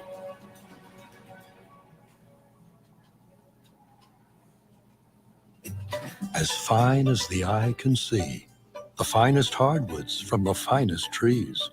Made for your home and within your means, Baird Brothers will help fulfill your dreams. Let life and light come shining through in quiet morns. And heavy traffic, too. Find your easy-to-afford fine hardwood floors and doors and more at BairdBrothers.com. Hi, this is Tommy Clem, owner of WRS Insurance Solutions. WRS Insurance Solutions is a local independent agency that specializes in life, Medicare, long-term care, and disability products. Call us at 330-953-3722 or visit us at wrsinsurancesolutions.com to learn more. Good luck to all the student athletes in the Valley. For a great vehicle and a great experience, come to Boardman Mitsubishi today. As always, our full lineup of Mitsubishi models comes with a standard 10-year, 100,000-mile powertrain warranty. Boardman Mitsubishi, your hometown Mitsubishi dealer since 1999. Now you can see every school, to the smallest school, to the intermediate schools, to the schools in the outlying areas. It gives you coverage that you could just never get to before. It's something that's great to experience, and it's opened up a whole new wave of sports viewership. The possibilities are endless here at YSN. Push the envelope every day. Try something new. If it works, great. If it doesn't, well, let's try another angle, and we just keep moving forward. My name is Mike Ackelson, and my sports network is your sports network.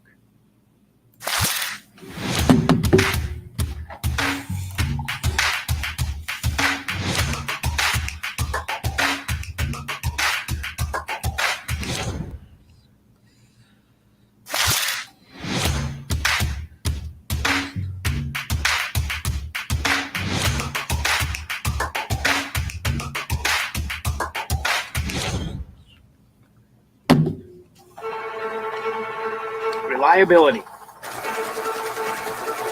innovation, scale. These three values are those we look forward to in our business and in our team. If you're ready for a reliable employer who looks constantly to think outside the box in big ways, we're ready for you. Apply now. Help us push the envelope and deliver success. Envelope 1. Take that one extra step. Before the lights come on, before the workday begins, before a long day is ended, or it's time to have fun. It all starts with the people at Joe Dickey Electric. From replacing a light fixture in your home to building a substation for your business, no job is too big or too small. The people of Joe Dickey Electric power them all. Joe Dickey Electric, over 60 years of powering the Mahoning Valley. You're not waiting to see what the world has in store for you. It's more about what you have in store for the world. All you need is the opportunity. All you need are the resources of a large university and the advantages of a personalized academic setting where you can experience new worlds in the arts and sciences, business, and education and make them your own. We are where you shape your future. We are Youngstown State University and proud. The area's premier wealth and retirement specialists, located on South Avenue in Boardman.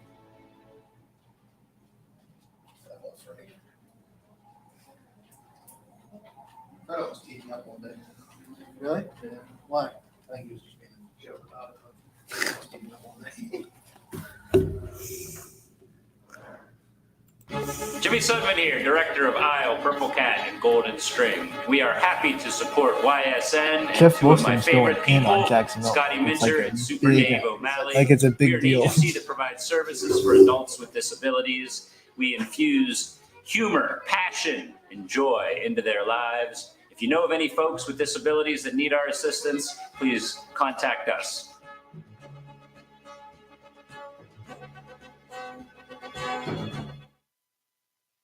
How lucky are we to have not one, but two 18-hole Donald Ross Championship golf courses right here in our backyards? Mill Creek Golf Course was selected by Golf Week as one of America's 30 best municipal courses, continuing to challenge golfers of all levels and featuring PGA professionals, golf instruction, a players rewards club, kids programs, and a pro shop and grill room for a memorable golf experience. Call or click to schedule your tee time at Mill Creek Golf Course. At Greenwood Chevrolet, we offer a worry-free experience for all our customers. From sales to financing and even service, we'll help build your perfect vehicle and lock in your trade value while your vehicle is being built. No worries. We guarantee financing, regardless of your situation or credit history. No worries. And when your vehicle needs service, our award-winning team will get you back on the road. No worries. That's what going the extra mile means. Only at Greenwood Chevrolet. Now is the time to think about your future, where you want to go, what you want to be. Your future can start now at Kent State Salem or Kent State East Liverpool. We have programs that will open doors and provide opportunities for you to pursue your passion. We are affordable. We are close. You call it hometown. We call it Kent State University. Learn more at www.kent.edu/Columbiana. You belong here.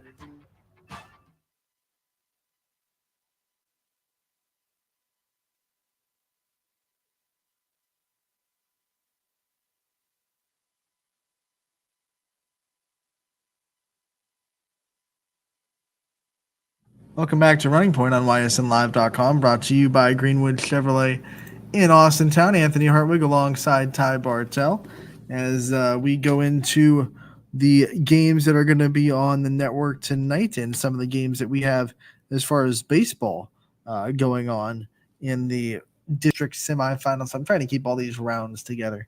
District semifinal rounds in baseball. And we'll go into tonight, which is May 23rd, and we have games at Scene Park, Canfield and Niles. 4 o'clock start at Scene 1. Richie Giuliano and Anthony Romo, the group that always keeps giving, going to be on the call for that one. And that's a Canfield team that definitely has been through it this year a little bit. But, I think come tournament time, they're going to turn on a different switch. Yeah, I mean, this is going to be an interesting game, though. Whole YSN matchup, too, between the Red Dragons and the Red Birds. So, going to be interesting to see who comes out on top of this. But, yeah, Canfield made a huge statement against Poland, and I think they're looking to continue rolling. We're getting there, Matt. We're getting to Louisville. Hang on. Buckle up. We're getting to Louisville versus Salem. But first, we want to stay, I believe, in Scene. And at Scene Park, Campbell is going to play Ursuline at 6:30. Richie Giuliano and Anthony Romo will be on the call there as well. And you look at this, everyone's kind of looking ahead because everyone sees who's on the two ends of this bracket in the district and thinking, ooh, Mooney Ursuline, but not so fast. You got to take care of business in the semifinal. And teams are here because they earned their way here. There's no more they had a bye or, it's a sectional. They're here because they won a game. They earned their way to that semifinal. And you got to take that with respect. Yeah, no doubt. And I mean, you look at it. I had a fly in front of me, so that's why I was. I mean, yeah, and this is Middlefield Cardinal going up against Sorry, I said Camel. Oh yeah, Middlefield Cardinal going up against Ursuline. This is a big game too, and it's going to determine one end of the sectional or the district final, district championship. But this is 6 versus 4. These are close seedings too, so this is anybody's game. But we've seen Ursuline be on some kind of tear as of late, and they have some pitching to back it up, and that pitching's getting on a hot streak right now. So they're tough to beat, and they're getting the offensive runs to support those arms. This is going to be an interesting matchup, though, because Ursuline's going to have their hands full, definitely. On the other side of that Division III district in scene, Rootstown going to play Cardinal Mooney, and just like Cardinal, I mean, Rootstown is a team you cannot overlook and just say, hey, we're going to have Holy War round 3 in the district semifinal, because Rootstown has definitely proven, not just in baseball but in softball as well, that they're able to compete with some of the best teams that we have to offer. They scored 5 runs on Caden Spade. Yeah, they know how to score. They know how to play the baseball and softball. They know how to work their way around diamonds in Rootstown, and they're definitely going to be a challenge for Cardinal Mooney. But did you say diamonds are forever in Rootstown? Yeah, I guess you would say diamonds are forever in Rootstown. But no, Cardinal Mooney made an emphatic statement against the 2 seed in this bracket in Grand Valley, and we saw what Mooney is capable of. I wouldn't take them lightly in this one as well, but Rootstown, again, is a case where they're not a pushover team either, and this is probably, I hate to say it, and I mean no disrespect to Grand Valley, but I think this is going to be a little bit tougher of a challenge for Cardinal Mooney than Grand Valley was, or than what Grand Valley posed, I should say. I think it will, because I think Rootstown has a little bit of a better schedule than Grand Valley when you look at it. So Rootstown is going to come into this game a little bit more prepared, but Mooney still has the edge strength of schedule wise. We know that. I mean, Division III, they play a schedule that goes way beyond Division III. So yeah, Mooney still has a strength of schedule advantage, but I think Rootstown is going to be a little bit more prepared for this level of baseball than maybe Grand Valley was. Maybe it was just a bad day for Grand Valley. I don't know. But either way, I think it's gonna be a little bit more of a fight than we saw that 10-0 rout that Mooney took Grand Valley for. Yeah, 2 sides of a coin need to fall for Holy War Part 3, but we know that would obviously be exciting, and that's what we're rooting for. Those are the YSN teams representing it, and I think that's what everyone in the area is kind of rooting for. We want 2 non-YSN teams playing at Scene Park. Yeah, unless they want to sign with us right now. Yeah, and the fact that both of those teams have made Scene their home too, that just makes it that much better too, that district championship would be held there. That's one of the things I love about sports, Ty. You can't write it. There's no script. You know, like the perfect script would be Cardinal Mooney versus Ursuline in the district championship game, and 2 YSN schools and the Holy War Part 3. That'd be like the Hollywood script. But there are no script writers in sports. No matter how many people think there are, and think that things are rigged and think that things are going one way that forces want them to go. There are no scripts in sports. It's just, it happens. Yeah, and I mean that's the best thing about sports, and that's why we love it too. Is sometimes the best script writes itself. I think if the NFL picked 2 teams they wanted to play in the Super Bowl, I don't think they would have picked Cincinnati and Los Angeles. I don't think that was their marquee matchup, but it happened. Like what a great game it was too. Right. And it turned out to be a really good game. That's what I said. Sometimes the best scripts just write themselves. You don't need a script writer or any kind of orchestrator behind it. What you need in sports is a reactive script writer to write the stories after it happens. There's no proactive. Like, oh my god, to everything. Oh my god. We have the other Division III bracket to talk about as well tonight. Springfield taking on Columbiana at Niles. This one's fun. This one's is another all YSN matchup, and this is one you can't count out the Tigers. You absolutely can't. They've showcased that time and time again in this tournament. But Columbiana has so much pitching depth that they can attack you with. It's going to be a tough matchup for the Tigers offensively, who've had a lot of success in this tournament, to find some success, because Columbiana, I mean, you got to figure at this point, all bets are off. They could throw whoever they want right now, right? I mean, you got to have 1, 2, maybe even 3 guys that are planned to pitch tonight to say, okay, if something goes wrong here, here's what we're going to bring in.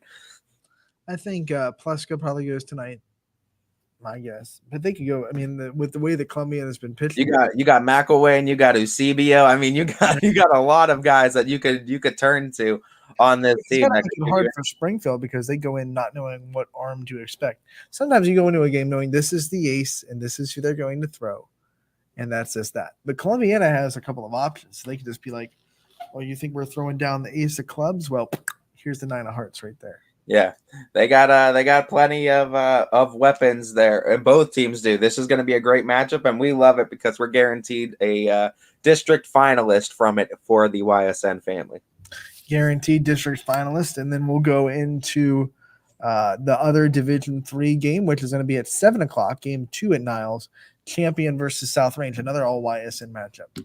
And this one is really exciting too. And I mean, like I said too, and I think I said this last week, you have 4 different conferences because you got to split the MVAC up into 2. I mean, I know it's the MVAC, but the Scarlet and Gray are 2 different conferences. You got a representative in both of those. You have an EOAC and an NE8 representative. So it's spread out in the YSN family, but it's all YSN family. And this is going to be a fun one too between the Raiders and the Flashes going at it too to see who's going to be in the district final. 2 teams that squared up their conference championships after their tournament run started. So they, finished regular season and squared. They have all the momentum going into this one. So Champion won the MVAC, and South Range on Saturday won the with a win over the 2017 state champion against the 2018 state champions. Like both of them in the last 5 years have had state championship tastes. They know this moment. I mean, maybe not the players, but like the coaching staffs, the community, they know this moment. They're ready to support through this moment. It's going to be fun going through this. Yeah, I think this is like on paper, when you look at this year and the way this year has gone, people would say, well, this is South Range's game, hands down. But I don't think it's that fast, my friend. I think Champion has a pedigree, and I never count out teams with winning pedigrees in the tournament because they just know how to win tournament games. They kind of been taught how to win tournament games. There's a standard there at the programs that have won in the past. So I would never count out a Champion because they just know how to win games. They know what it takes. The coaches know how to win. The community knows how to win. The standard is in that program has been set. Coach Hannick does a great job with the Raiders, and Coach Barker's coming and done a phenomenal job with the Flashes too. So props to both of them on getting their teams to this point. And we're lucky either way because we know we're going to have an all YSN district championship coming out of this. So this is going to be a fun and wild ride going forward on the baseball side of things. Should be a good one. Tom O'Brien's going to be on the call for the second game, excuse me. And then Springfield and Columbiana will be called by Joe Eusebio. We also have Alec Caberna going to be calling the Cardinal Mooney and Rootstown game. And at the Cardinal Ursuline game at Scene Park is going to be Richie Giuliano and Anthony Romo. So Romo and Richie are calling 2 games at Scene, and then Alec Caberna calling the second game on Scene 1. First pitches for those games, once again, Canfield Niles, 4:00. And then you have the other games at Scene. It'll be Mooney and Rootstown at 6:30 on Scene 1, and then 6:30 for Ursuline and Cardinal, I believe, on Scene 2. And it's going to be interesting going into these tournaments because Scene's going to host a lot of these games going forward. So, I mean, you're going to see a lot of good baseball too. So get out there and support if you can. And if not, we get you covered right here. We talked about Division 2 in that Louisville. I was about to say we have one more. That's all YSN too. So we're guaranteed another YSN team in a district championship. This is becoming a quick rivalry in tournaments between Louisville and Salem. No matter what the sport is, it seems like Louisville always pops up in Salem. And more times than not, the Leopards have been able to spoil the party a little bit. Yeah. Salem, it's Louisville has become Salem's tournament bugaboo.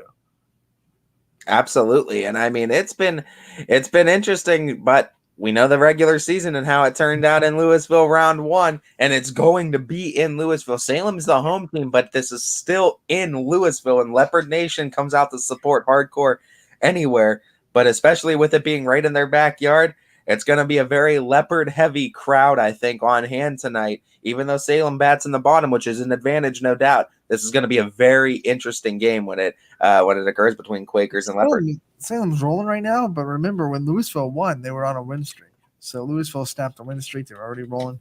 So I don't know if that momentum coming in is going to phase the Leopards. But I will say about Salem is their pitching is going to be top of the notch. Like they're gonna come in, they're gonna throw their one, they're gonna make sure they get this game out of the way. So to score on Salem, it's going to be very tough for this Louisville offense. They've showcased all kinds of pitchers that can go complete games on the mound, and they've showcased all kinds of arms that can throw shutouts whenever they need to. So it's kind of same case as Columbiana in D3, Salem in D2, where it's like they have all these options they can throw too. And I mean, it's Salem and Canfield that are kind of those teams where it's like, who are they gonna throw, and who's the arm that we expect? Because obviously, yeah, Salem has Carson Rhodes, but they've had a lot of other guys that have started stepping up late down this season too, and that's been huge. I mean, you talked about Caden Burt, that's been huge down the stretch too, as another guy. And I mean, we've had a bunch of pictures on the network as well too, so you could check those out on ysnlive.com. We have pitching on YSN. It's YSN teams pitching, I should say. We've had all kinds of great pictures on the show too, so you could check on all the show or on the airwaves for their games. I mean, the pitching in the area is ridiculous. Yeah, absolutely. And I mean, you can see it on full display too, and it's going to continue to be on full display as we continue to go down this road to Canal Park for Akron. Still the road to Akron for baseball, but the road to Canal Park gets a little bit shorter after tonight. I think, today we announced our coaches of the year. If you missed it, baseball and softball coaches of the year were announced today. But throughout the week, we're going to be announcing other postseason awards. So I want to make sure people stay tuned for that. We're going to be announcing pitcher of the year, player of the year, offensive player of the year, and defensive player of the year as well. So that'll be 5 days full of postseason awards here on YSN. And that's going to be exciting too. And we're always looking forward to it dropping. Stay tuned to our socials, ysnlive.com, to get those too for all those awards that they will be dropped. And we'll be talking about them as they happen too right here on Running Point, as we're excited for all these postseason awards. And like you said, Ann, we had coaches of the year for both boys baseball and girls softball today. And some interesting winners, and you can catch those discussions on Running Point on our YouTube page, or I'm sure we're going to have we already actually do have the graphics up on social right now too. So you could get shows on our social media pages as well.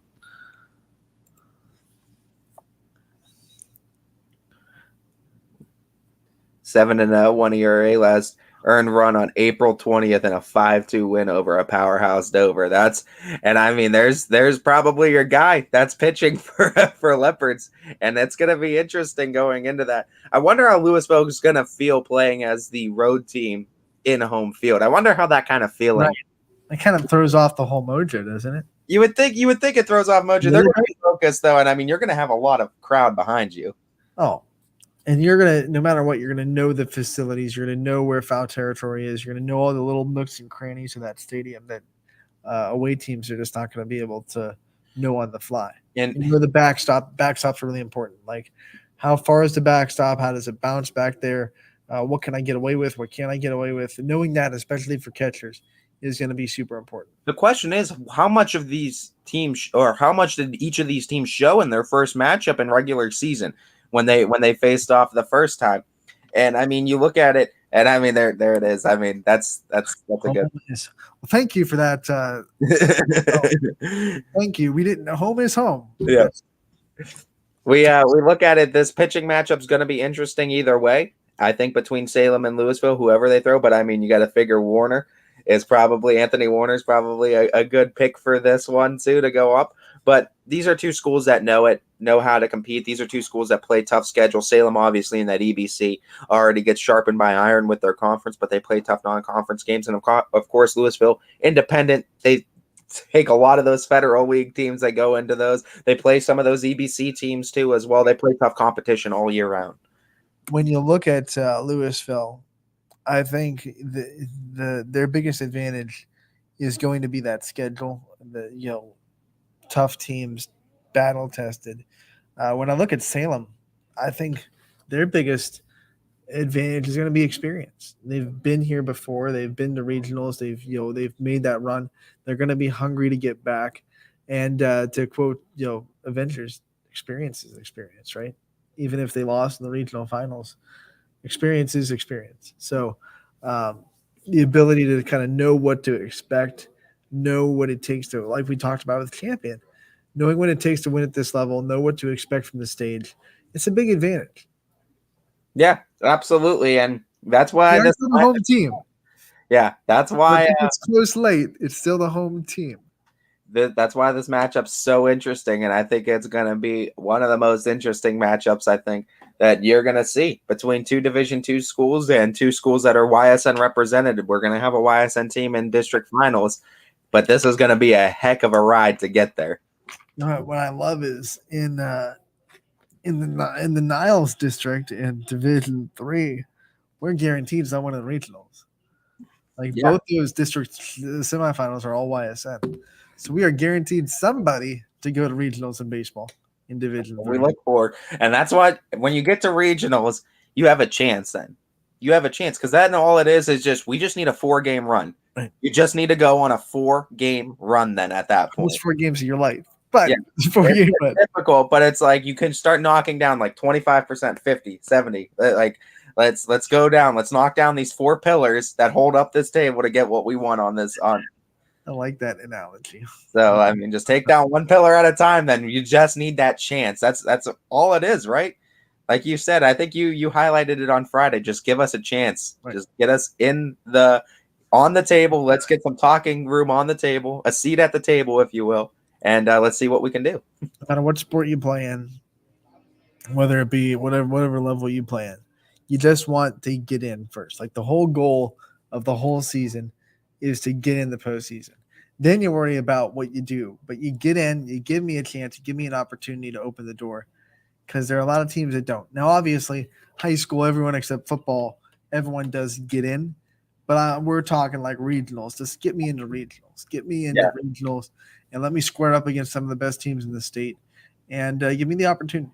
Because let's face it, once you win a district championship, like you have your chance. Then you're Sweet 16, and like you're Sweet 16. Exactly. Like you are in that conversation of No, we're not championship. gonna go deeper into numbers like we tried to do last week. No, we're that's a disaster. I don't know.